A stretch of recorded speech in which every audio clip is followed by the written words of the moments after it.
Hello guys, good morning, happy Sunday అయితే morning చాయ్ and Good Day బిస్కెట్తో start చేసినాను. వేడిగా కూల్ క్లైమేట్కి చాయ్తో స్టార్ట్ చేసిన మార్నింగ్. మా అమ్మగారు వచ్చినారు ఊరి నుంచి, దానివల్ల మేము నలుగురికి బ్రేక్ఫాస్ట్ చేసిన.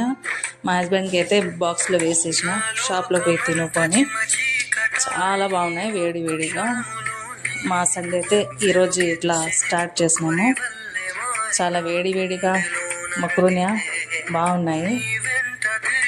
మా ఆడవాళ్ళకి అయితే సండే, మండే, ట్యూస్డే అన్ని డేస్ వర్క్ ఉంటానే ఉంటుంది. ఏదో ఒకటి చేసుకుంటానే ఉంటాము. చేసినా కూడా ఏమంటారు అంటే ఏం చేస్తున్నావు అంటారు. మా లేడీస్కి తెలుస్తుంది ఏం చేస్తున్నామో లేదని ఇంట్లో వర్క్. వీడియో నచ్చితే లైక్ చేయండి, సబ్స్క్రైబ్ చేయండి.